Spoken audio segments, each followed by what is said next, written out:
The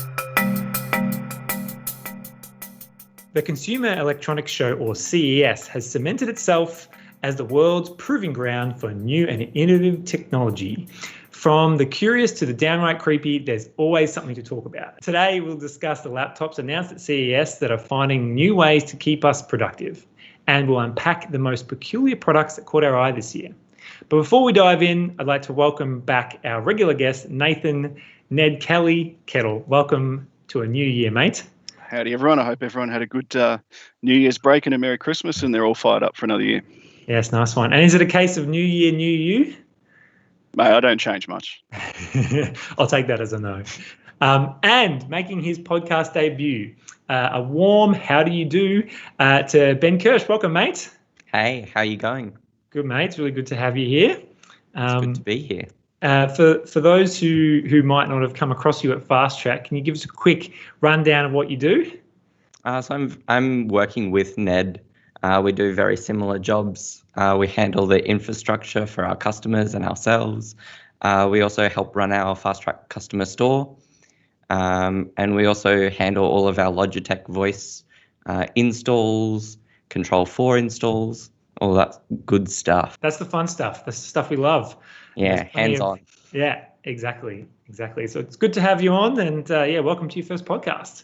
I'd like to begin our discussion with one of the unsolved challenges in the laptop world, that is multi-screen. So we've all come to enjoy the convenience of plugging our laptops to a dock and seamlessly switching between two or more monitors. But when you're separated from your desk, the lack of a screen real estate is something that has traditionally been hard to replicate. There have been many attempts to solve the multi-monitor experience for when you're on the road, but we're yet to see these concepts enter the mainstream business-grade design sphere. So we've seen a few attempts. So Razer started it all in CES 2017 with Project Valkyrie.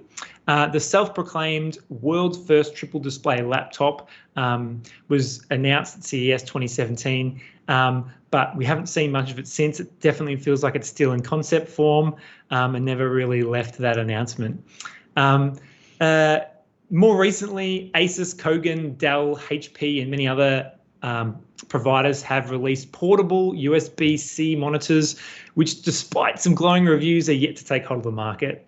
And finally, there's a plethora of Kickstarter and entrepreneurial projects that try and tackle the problem.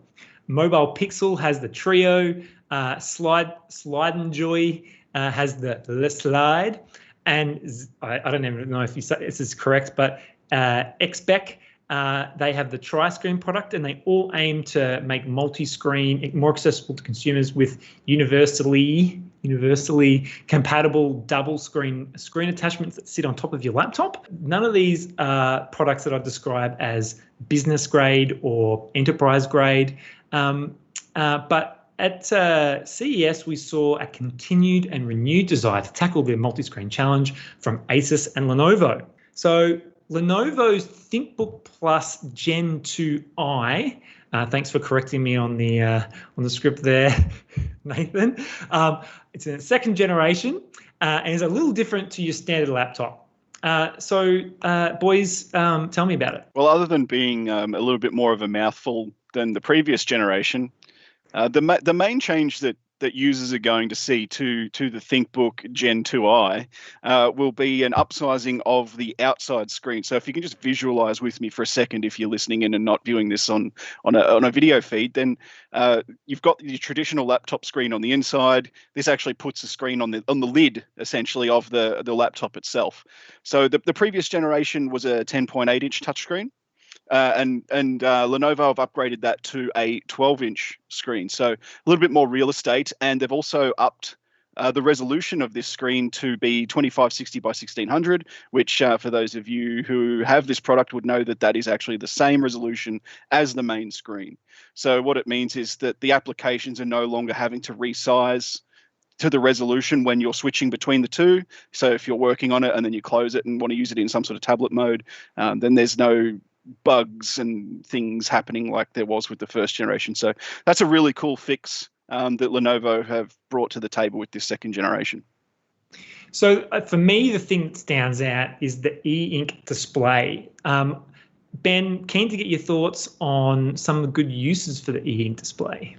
Yeah, so this display would be good for people that want to walk around with their laptop and not have to balance their laptop on their hand and type on their keyboard while trying to look at what's happening around them. They can just fold their laptop, stand up with the pen that's included, scribble on their Word documents or on their PDFs on a site or wherever they are. And then later when they go home, they can unfold the laptop, see the changes that they made while on site, and then commit them to the Word document or PDF, whatever they were working for. So pretty much a project manager's dream laptop. So they can, open up their design while they're on site, and then go home and sort of finish up those emails that they were writing. And I guess you can unfold the laptop and get a portable battleship game. Yeah, you got your two screens. That's my key selling point. And it's pretty the e-ink saves a lot of power, right? Yeah, so it's a very low power consumption screen. So you'll be able to carry it around all day pretty much, making your changes. And for me, when I was looking at this, the thing that stood out to me was that it would be really good for quick activities. So rather than having to open the lid, boot up your laptop, let it all your processes load, and then open up the application, you've got this e-ink display that fires up super quick, and you can do really short, quick activities like responding to email and using basic features like the calculator or stuff like that. That's how I sort of imagine myself using it, is that those real quick little activities. Actually, I think Hayden, you and I would be the last people to get it, considering our track record with broken laptop screens. Yeah, I think I'm up to 2 damaged laptops. You're at the top of the leaderboard. Yeah, that's one leaderboard that I'm happy to be overtaken on. Very good. So I'm keen to understand, for comparison's sake, how the specifications of this ThinkBook Plus Gen 2i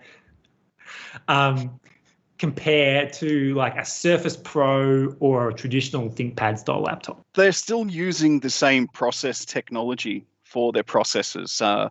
This new generation is, of course, up to date with the 11th gen Intel Tiger Lake cores, which are anywhere between 5 to 20% faster than 10th gen, clock for clock. They're also better on power as well. So they made some really big improvements from Ice Lake to Tiger Lake cores. So these devices are quite powerful for what they do. And the main limiting factor is they're usually tuned down to about 12 to 15 watts to extend battery life, whereas your laptop with the exact same processor will have up to a 28 watt power limit. So it will be able to turbo and clock higher. So much for muchness, but you will get ever so slightly, if you're doing really heavy workloads, performance out of the laptop grade. Got it. Still plenty enough firepower to handle what it's doing. Yeah, exactly. It's not something that it's been marketed as like a, gaming or designer laptop, right? So it's very much at that enterprise level spec. You're not going to really notice any too much difference. The selling point for me is definitely the e-ink display and that different take on dual screen. I'm not sure you can even really call it dual screen, but it's definitely another way of thinking about how do you maximize your laptop all the time for kind of different purposes, right? I think it solves a slightly different problem than what these older hang a couple of monitors off your laptop bulky things that we've seen in the past. I think it solves a completely different issue. It aids portability and your workflows when you're actually on the go and you're not at your desk. So I think that's the main factor there. Keen to understand, Ben, you touched on it earlier, the different types of users that are going to get. We talked about kind of the scenarios you might use it, but what are the type of users that are going to get the most value out of this device? The type of users that are on the go, going to different sites, they're not always at their desks, so they can't always be plugged into a dock. People that want to be able to have their laptop but be in a portable where they can just take it out of their bag, quickly write some notes down, put it back in their bag and go off on their merry way. They don't need to load up a laptop that takes 5 minutes and by then you've forgotten what you were going to write, or the scenario's changed already. So those people that want a really quick way to jot down notes on their laptop, so they don't have to convert it from their phone to their laptop and worry about all these different things not communicating properly. I think any creative type of workflow, or even project managers, as you're working around a site, being able to write down notes on the top of your laptop essentially is a big bonus. Totally. I think for me, the only ones that we might have missed is kind of business development, salespeople. They don't need huge amounts of grunt for what they're doing, but they're certainly in and out of the office regularly. And I think this is really well-positioned product for small to medium-sized businesses. You need something a bit more dynamic, whereas if you're an enterprise, you're looking for probably something that standardizes really well across the organization. I just don't think that there's enough, if you look at either side of these devices, not sure if it's enterprise. I think if you're an enterprise, you're more so looking at the standard ThinkPad and the ThinkBooks without the not the Gen 2i, not the Plus, sorry. So I think that's kind of where it fits. So yeah, I think that's a pretty good assessment. If you're at your desk all day, then it's not really going to benefit you all that much. And the next one I wanted to talk about, again, trying to solve that multi-screen challenge, but in a different way again, is the Asus ZenBook Duo. So it brings, like I said, a much different way of trying to solve that. Nathan, what's your take? So the ZenBook, if we don't have an image of it that we can put up, is a very particular design. For those of you listening, as you open the lid, another screen on the keyboard taking up roughly around the top 1/3. It flips up to about 7-degree angle, so that when you're sitting and looking at it, it's almost like one continuous screen that comes down. And another great part about it is it opens up some extra cooling ducts so that the system can run cooler, which then optimizes performance. So to me, it's an exercise in optimizing a package. It takes as much of the space that is often wasted on a laptop, and it moves the keyboard to one place and then the trackpad to another, and adds a screen that you can use for all sorts of different things. So it's very refreshing at last to see laptop manufacturers actually doing something outside the norm, because for so many years we keep getting the same thing, the same form factors, they're almost like one chassis gets made in one factory and they just stamp a different name on them. So it's really cool to see something actually happen in that space that hasn't really been tried that way before, but does attempt to solve the problems that we've had previously. So I think it's the previous concepts have been let down in execution, and I think the excellent execution of this particular product is what makes it stand out from all of the others that have tried this before. What do we see as the key use cases for this secondary screen? So for the secondary screen, I can imagine photo editors and video editing dragging their timeline down to that second screen, or putting a bunch of assets that they commonly use on that second screen, so they can have the full display, main display, being taken up by what they're actually editing. So they don't have to try and work out what they're editing with a tiny window on their laptop. They've got a full display, and they've got that little display that's just showing their timeline, some assets that they use commonly, some effects, and that'll just improve their workflow. Yeah, I think multitaskers are going to love it. Anyone who loves to multitask, do too many things at once, it's going to be very handy. I think if you're watching a tutorial or and trying to work on one screen and the other, if you've only got the one monitor, it's very difficult to sort of partition a laptop screen. Whereas, you can follow a guide article or something and scroll through it on the bottom screen. That and actually helps you keep track of where you're at, because it's only yay high. So you actually know exactly where you left off last time you looked at it. You don't have to sort of try and find your place again. It actually be quite handy for these podcasts, I think. That's going to be really cool for people who multitask. You could even monitor your statistics in real time if you've got statistics or any sort of alarms that you need to monitor. But probably my favorite part would be you could shift any annoying pop-ups from your apps, whether it's from your video calling, your instant messaging, or any of these apps that you might use inside your organization. Move them down to that screen at the bottom, and then it's not getting in your way every few seconds as you're getting spammed through your workday as you do. That's a really good point. I think for me, those things are very true. For us in the marketing team, a lot of our work is very process based.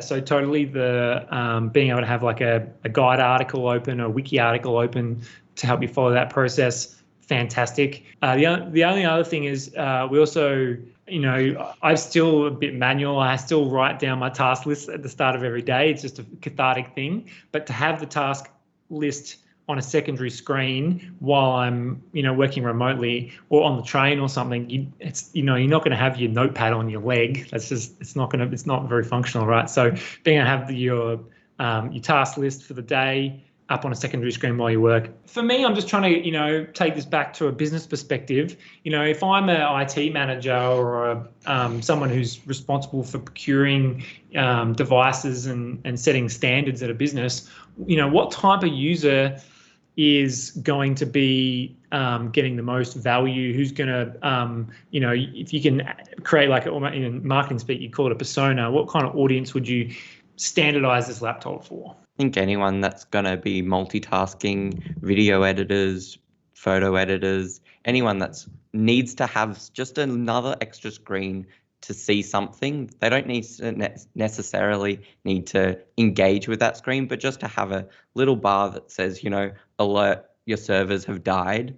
Just something that's there. You can see it. You can make sure it's still functional. I think those people are going to love this new device. Let's be honest, for most of us, it's going to be the Spotify bar. It's important. You mean the F-Team podcast bar? Yeah, exactly. You can have it open on Spotify. Shameless self-plug there. You can have it open on Spotify. You can have it open on iTunes. Have it open on multiple sources. There's enough room for all that. You can't escape us. Question, thinking about these two devices, two very different approaches. Who's tackled the multi-screen approach or challenge the best out of these two? I feel like Asus did with the ZenBook, but that's because it suits what I do with a laptop better. If you're the sort of person that is often out of the office and having to do things, and you've got a laptop, you're thinking, gee, I'd really love a tablet right now.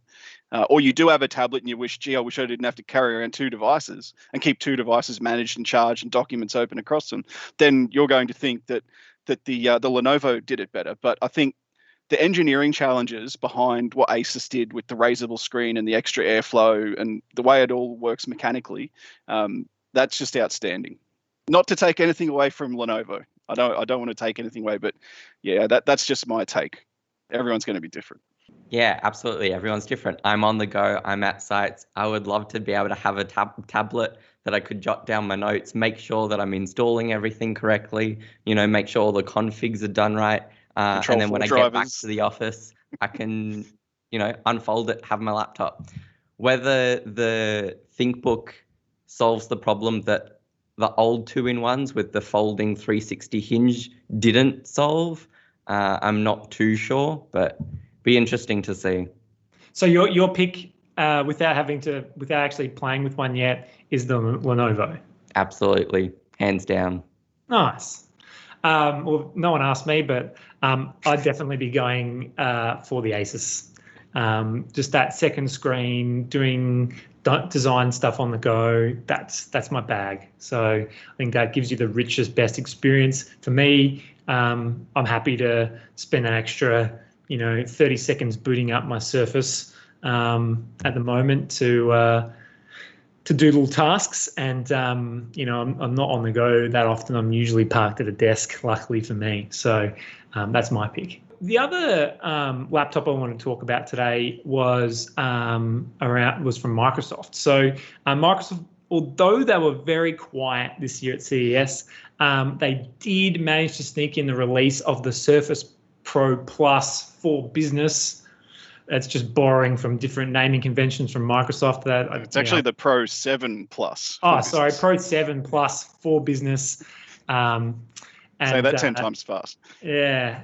So the naming conventions are getting really meshed together in Microsoft. It feels like Office Pro Plus mixed with, the Pro Series. Anyway, it's called the Surface Pro. Start again. All right, here we go. So the laptop is called the Surface Pro Plus 7. Oh my goodness. I'm not sure Leave how this much in. of this Leave we this need to in. cut. I think we need to leave this in. The Surface Pro 7 Plus for business. And Microsoft says they've built the Surface Pro series to challenge the concept that people should have to choose between the portability and convenience of a tablet and the power and productivity of a traditional laptop. First question, does the Surface Pro 7 Plus for business achieve this? Can we just call it the Pro 7 Plus for now, just to... Pro 7 Plus? Yeah, Pro that'll 7 do for the Plus. purposes going forward, I think. So it does. And from a wide range of aspects as well, it's highly configurable for a start. The entry level models are a little bit less processing power, a little bit less memory, but they can be spec'd all the way up to a premium level i7 with 32 gigs of RAM, which is pretty crazy for a mobile device like that. And again, this new generation is equipped with the 11th gen Tiger Lake cores, so there's plenty of processing grunt. Again, they're going to be configured for the more battery focused 12 to 15 watt power envelopes, but they're still going to run quite well, easily faster than a laptop of several generations ago. So there's still plenty of grunt to do the things that you need to do. Totally. And one of the things that stood out for me was that they have opted to include a removable SSD, which is something we don't see that often. Keen to hear what the value of this feature is, guys. Where are we? Like 2008? This is amazing. Yeah, so removable storage is back. At last. So, for code developers, they want to quickly chuck in a, Linux distro SSD to test their latest app. They can just quickly swap SSDs they've got in the back, swap from Linux to Windows, even to Mac possibly, who knows. But, sharing large code projects that you don't really want to risk getting leaked on the cloud. If you're doing some top secret developing for the latest products, you want to keep them nice and secure, locally stored on an SSD. You can quickly offload them from your laptop to your desktop at home. You can quickly change what device is running that code to see how it transfers across from Intel to AMD, making sure everything runs smoothly and quickly so that you don't have to spend 15 minutes changing your setup and making sure the code actually got changed to the newest version. It's something we've been begging for in enterprise grade laptops for years, right? And I think the penny finally dropped, because one of the more numerous returns for these products for RMA will be drive failures or drive issues. Apart from screens, we're too traumatized by screens here between Hayden and myself. So, going back for hard drive replacements would be taking up a lot of the RMA department's time and materials. So, by handing that back to us, they're actually doing themselves a solid as well. Yeah, totally. And besides the removable SSD, what do we like about it? There's an LTE model, and there's a caveat around this, so stick with me. But when they said that there was LTE, I got very excited because it's a portable device. It's always been a portable device, the Surface Pro, from 1 right through to 7. That's been the whole thing. But you still, if you want to use the internet, you need either a Wi-Fi connection, so you can't go too far from your Wi-Fi with it, or you have to hotspot with your mobile phone. And we shouldn't be having to juggle 2 devices in 2021. We shouldn't have to be going through that punish of hotspotting through your mobile phone. So it's nice that the future has finally caught up to us. It's a truly mobile device once you put LTE in there. So it's not 5G capable, which is a little bit of a bummer, but it's not a deal killer, because 4G is still plenty for doing workflows and things like that. In some instances, 4G mobile is actually faster than a lot of our NBN connections in Australia. So you might actually do a little better. Now, back to that caveat. Originally, it's only available on the i5 version. So the i3 and the i7 processors, for some reason, don't get LTE. If you want LTE, you have to have the i5. And that's disappointing that it's not on the flagship.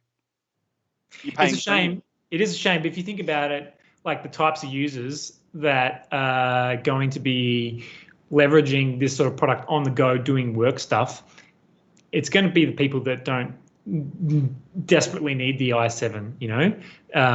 They're going to be your project managers that are that don't use crazy resource heavy apps on the go, and it's going to be I disagree there, because some of these CAD designs are awfully intensive. So you might find that depending on your workflow, you might need the i7 with 32 gigs of RAM to handle these really big building files.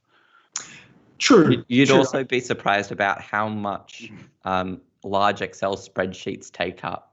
I've seen a couple of large Excel spreadsheets take up easily 10 gigs of RAM just by themselves. What else is missing outside of the LTE for i7? I think Nathan actually stole what I was going to say. Had it written down, no LTE for i7 and i3 seems a bit odd for this portable device. It's interesting that, the Surface still, with the Pro business, you still can't get a Ryzen option. It would have been interesting to see how, if they put in a Ryzen mobile option for those people that maybe want an extra couple of cores for multi-threaded applications. But so this is a common thing, right? So from my understanding, the Surface, the consumer Surface models use the Intel and use the Ryzen AMD, and the enterprise business versions use the Intel.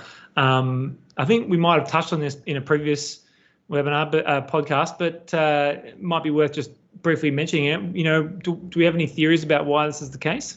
It's generational, as well as some other things as well. But in this particular case, Tiger Lake's been out for some months now. It's been to market for quite a while, and in order to get it in this device and get the device to market, they have to have their hands on it 6-12 months or thereabouts before the product comes to market. Now, the current generation of Ryzen mobile is a little newer than that. It's only a month old tops, and it's only just hitting market now in OEM laptops. So the previous generation of Ryzen's still available, so like the Zen 2 based processors. There are advancements in the third generation that make it miles better than the previous, but you've also got to get the actual validation done on enterprise grade stuff first and foremost. So because they don't have as big a market share for the Ryzen mobile, there are apps and things out there that aren't validated for that processor, despite they will run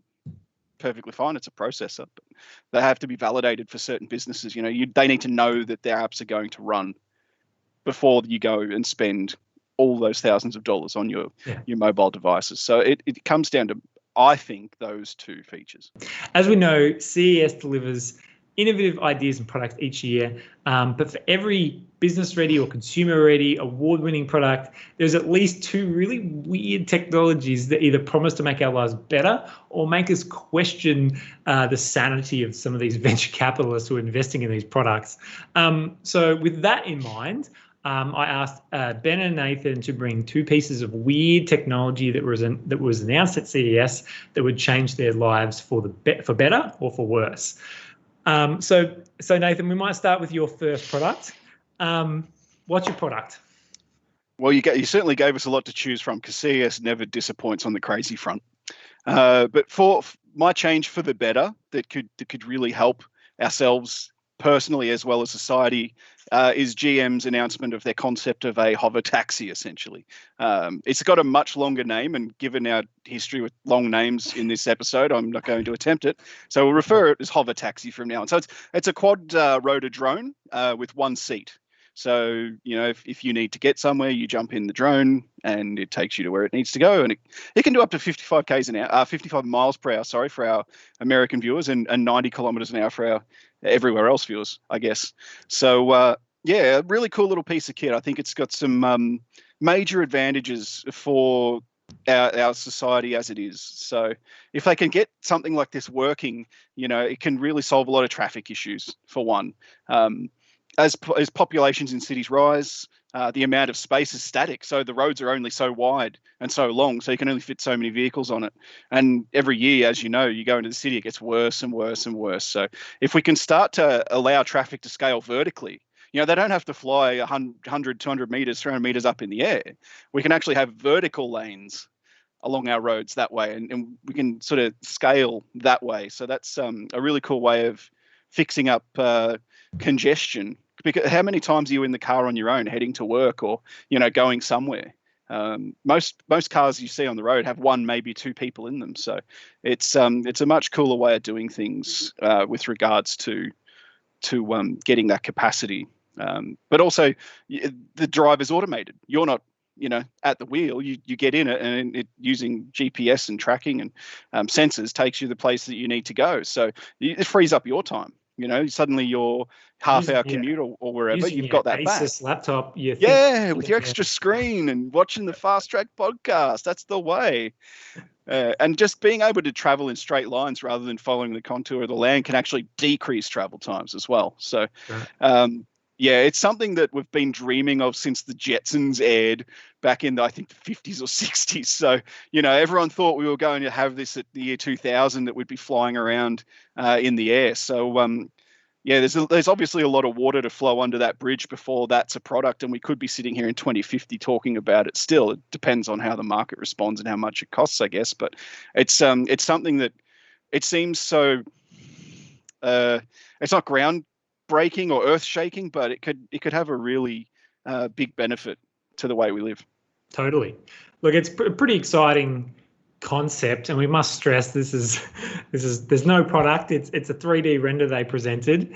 I don't want to see anyone strapping their drones to their shoes and thinking they can go for a burl. You're giving me ideas though. But yes, it's certainly a concept, and obviously there's been a few kind of conceptual goes at it. Ben, what's your first technology? So my first is called the Pet Portal. So for those people with pets, how annoying is it getting up and opening the door just for them to have a quick wee for a minute and come back inside? What are you talking about, man? I open the door for mine. They walk out, I shut it, and then they're knocking to get let back in. Absolutely. They're like, nah, it's too cold out here. I want to go back inside. So I've got quite a large dog, a Great Dane Cross Shepherd. So a dog flap would sort of let people in as well. It's just called a door. Yeah, it's basically just a door. So these actually come quite big, and they connect to your dog's collar via Bluetooth little chip. And so as the dog approaches, it'll ding and open the elevator doors. And they're actually elevator style doors, right? They're like elevator style doors. The dog can come through, and then it will close behind them. It'll send you push notifications when your dog uses it. So if you're out with your dog and it opens, you can go, what's happening? But it also, I think it avoids, the unwanted surprises when you get back home and you accidentally left your dog in your house. So how is it going to change your life if you install the doggy, that fancy doggy door? No 3 a.m. whining at the door, complaining to be let out. I think that's a pretty big win, isn't it? Yeah, absolutely. One more to go. One more. What's your next one, Ben? So I, like many others, love singing in the shower. Yes. Everybody else doesn't like me singing in the shower because I've got a horrible singing voice. But, you're halfway through your shower, shampooing your hair, and your Bluetooth speaker dies. So then you're just sort of showering sad because you can't sing your Broadway. Sharing the way your grandparents had to. It's not fair. Nah. We're in 2021. We need music while we do everything. So, a Bluetooth speaker that fits on your shower head and is powered by the flow of the water just sounded like the perfect dream machine for me. So, you turn on your shower, it turns on because it's powered by your shower. You connect it to your phone, you put on your favorite Spotify podcast, such as the F Team, or your favorite... there are no other podcasts. Yeah, there's no other podcasts. Or your Disney soundtrack, and you go on your merry way, you have your shower, you turn off the water, and the speaker turns off. They've got a additional sort of speaker they call a droplet, kind of a cute little name that you can put next to your sink. so that when you run your shower, you can be brushing your teeth or, doing something else to have the music sort of all in your bathroom, not just in the shower. My main concern is hopefully they've taken into account certain shower users, such as my partner, who likes to have it at the velocity of the water has to be stripping your skin off at about 1,000,000 degrees. So hopefully it can withstand those sort of pressures and heat for long periods of time. So they do say that it's, heat and steam resistant. Be interesting to see how they manage that one. They are made by recycled plastic bottles. So you can always feel good about this purchase. You don't have to worry about more plastic in the world. And of course, it's 2021. There has to be an RGB version. I'm sold now. Done. What I want to know is whether you can hook it up to your Tesla home battery and take in some of the power that you generate and hook it up back to the grid, back to your battery. Ooh, get your own hydropower station set up. You got to milk every last bit of the power generation, right? Yeah. Very good. Well, thank you both very much for joining and sharing your weird and wonderful technology and giving us some insights into some of the best laptop technology that came out of CES. It was certainly a big event and definitely didn't disappoint. Thanks, Ben, for coming to your first podcast. Hopefully we can have you back again. Absolutely. And thanks, Ned, for always volunteering your time. Is that what it's called? Yes. Thanks for listening to the latest episode of the F Team. You can find us wherever you get your podcasts from, and the video is also available on our website, www.ftpl.com.au. See you next time.